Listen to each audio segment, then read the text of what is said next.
Empezando,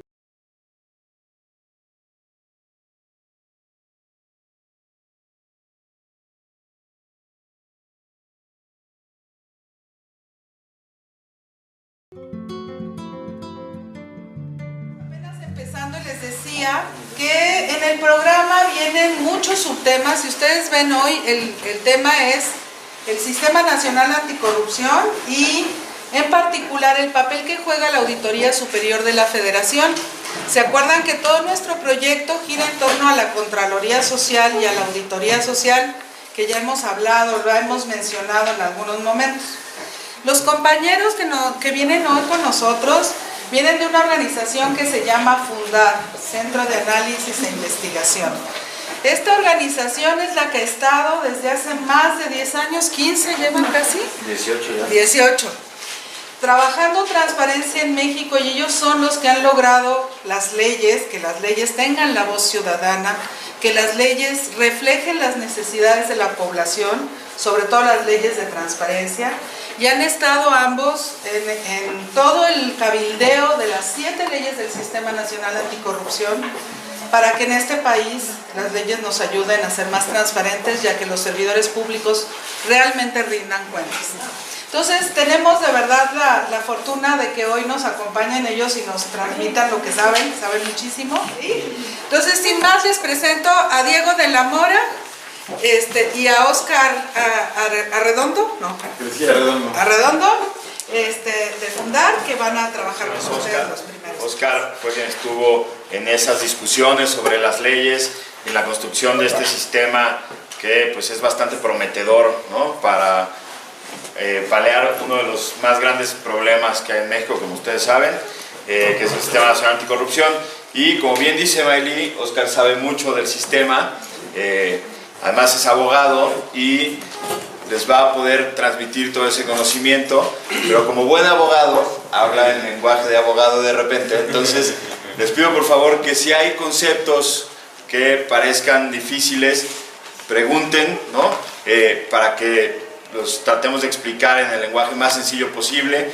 Si hay alguna cosa que no quede clara, también por favor pregunten. Lo que queremos hacer es una conversación. Queremos pues eso, enseñarles lo que nosotros sabemos del Sistema Nacional Anticorrupción, pero también ustedes son quienes viven día a día los problemas del agua en esta ciudad y en el estado, ¿no? Entonces ustedes son quienes nos van a enseñar a nosotros cuáles son los problemas reales, cotidianos, del manejo y de todo lo que tiene que ver con el agua, ¿no? Entonces, por favor, siéntanse con la libertad de intervenir. Preparamos esto para que sea una exposición de conceptos básicos, que no sea demasiado larga, una exposición de cómo está constituido el sistema, qué significan esas 7 leyes, cuáles son las instituciones que se crearon. Pero lo que queremos es también que sea una conversación, ¿no? Que platiquemos aquí, que ustedes nos ayuden a construir el conocimiento. Planteamos 3 momentos. El primero, como tienen en su temario, va a ser de conceptos básicos, ¿no? Justo esto lo hicimos a partir de una serie de preguntas que nos mandó Mayli, y vamos a empezar a ver palabras que parecen muy complicadas, pero que en realidad, si las vamos dilucidando y si vamos tratando de entenderlas, van a ver que no son tan complicadas como suenan, ¿no? Entonces vamos a ver qué es fiscalizar, qué significa esta palabra, vamos a ver qué es auditar y por qué eso es distinto de evaluar. Al final, todos estos mecanismos y todo lo que vamos a ver hoy, lo que hacen es intentar controlar al Estado, controlar a las instituciones, controlar al gobierno, para que la ciudadanía recupere el poder que tenemos de decirle al Estado cómo queremos que sean las cosas y cómo funcionan mejor, porque quienes realmente sufrimos las cosas somos las y los ciudadanos, ¿no? Entonces, ese es el objetivo, entender el control del Estado. Entonces vamos a ver esos conceptos básicos, vamos a hablar de la corrupción, ¿no? Vamos a tratar de ir un poquito más allá de la típica definición de corrupción, ¿no? De lo que se entiende comúnmente. Vamos a ver que hay distintas formas de corrupción, y después de entender esas distintas formas de corrupción, vamos a ver por qué el sistema se construyó como se construyó, ¿no? Pero antes de eso, vamos a también meternos a corrupción y rendición de cuentas, que es otra palabra que parece muy compleja, pero que en realidad quiere decir que el gobierno nos tiene que decir qué hace con nuestros impuestos y con el poder que nosotros le damos para actuar en nuestro nombre.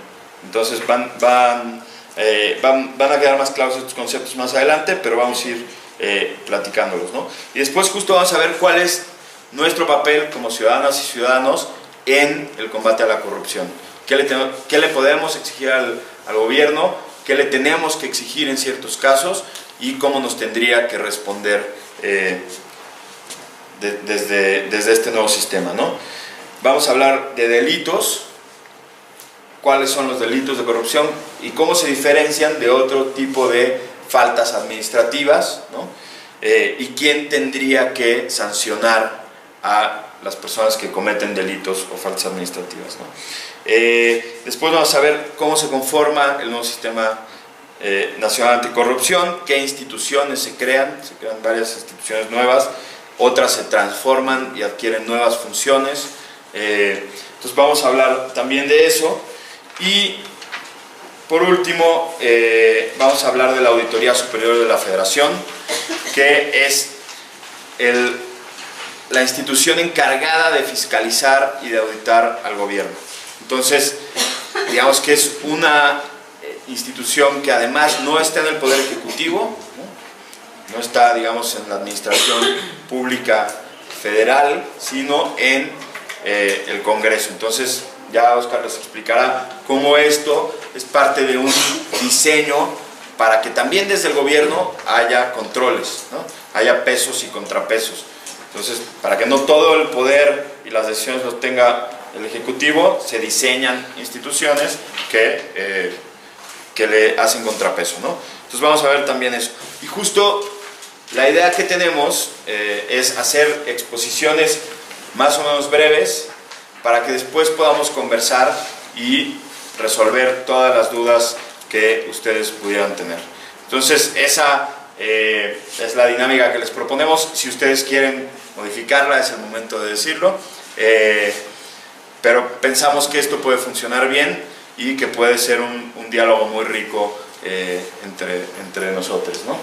Entonces, pues bueno, les dejo con Oscar y aquí estoy otro rato para cualquier cosa. De todos modos, regreso el 29 también a ver. ¿Ustedes tienen una idea de lo que es la corrupción? ¿Alguien de ustedes cree que la corrupción es una cosa cultural, que la traemos en la vena? Levanten la mano.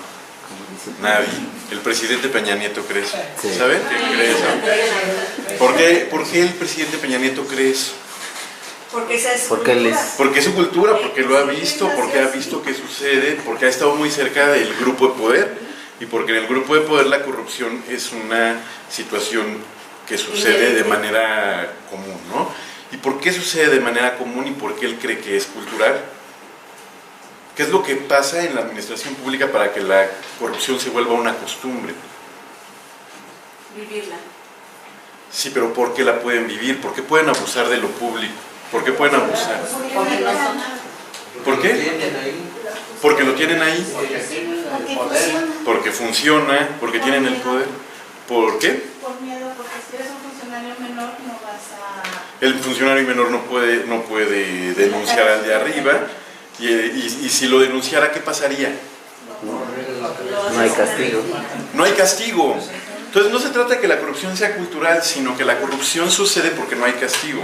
Cuando no hay castigo le llamamos impunidad. O sea, cuando alguien puede hacer lo que se le da la gana, sin ningún tipo de castigo, vive en la impunidad. Entonces la corrupción pasa porque se puede, y se puede porque no hay castigo. Entonces la corrupción es como un arca, los recursos públicos se convierten como una especie de arca abierta, en donde cualquier persona que llegue, como dicen, hasta el más justo, peca, ¿no? ¿Por qué? Porque se puede, porque si se dijeran aquí no se puede, no habría corrupción.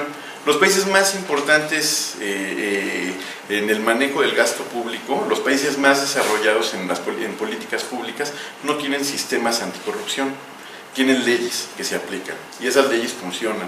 Entonces la ley dice, no te puedes robar esto porque esto es público, entonces no se lo roban porque es público.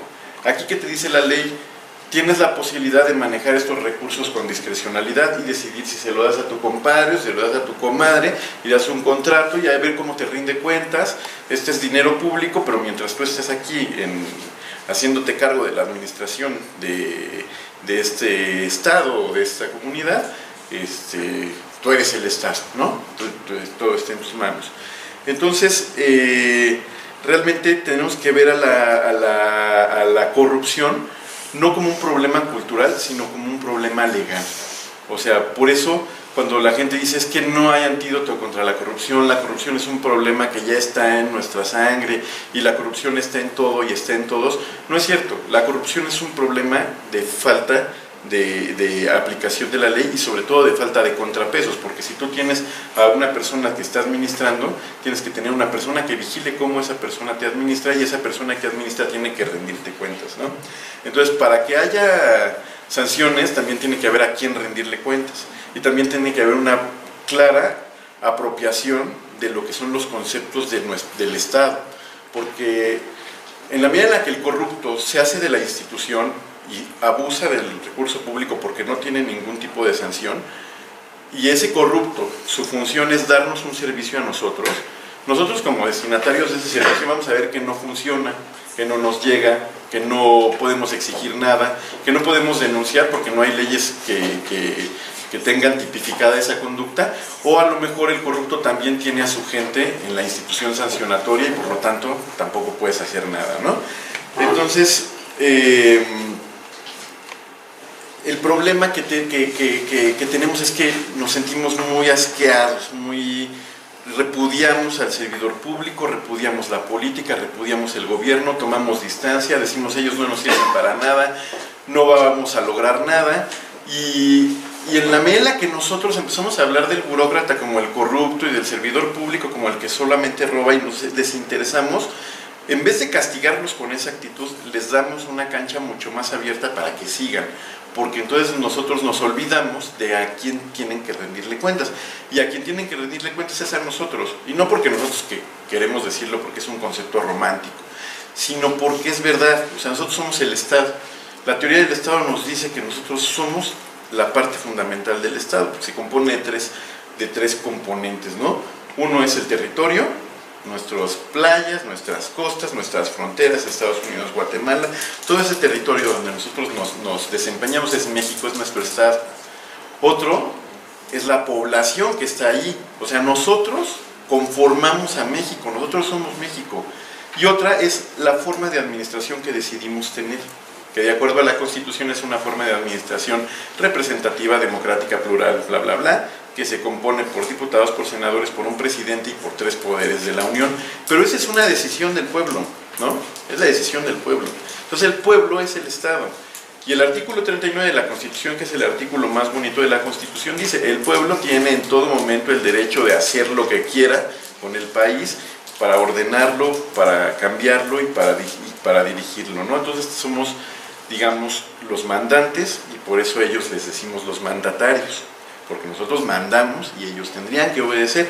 Pues en la medida en la que ellos llegan al poder y se apropian de la institución, se apropian del poder, abusan del poder, no quieren sanciones y demás, nosotros decimos no queremos saber nada de ustedes, y entonces la gente que se siente atraída por la política es la gente que ve que hay resultados para las otras personas que han estado ahí y se enriquecen. Entonces la gente más vil es la gente más atraída por la política, porque quiere enriquecerse como lo hicieron los de arriba y como lo hicieron los anteriores y como lo han hecho históricamente todos en el país, ¿no? Entonces se han enriquecido de manera grotesca con los recursos públicos a espaldas del pueblo, que es quien tiene que mandar. Entonces, ¿cómo se arregla esto? ¿Qué es lo que el Estado ha querido hacer para poderle poner límites? Pues ha querido ponerle límites poniendo contrapesos e instituciones de control, de fiscalización, pero que han sido ineficientes porque dependen del propio Estado. Es decir, el presidente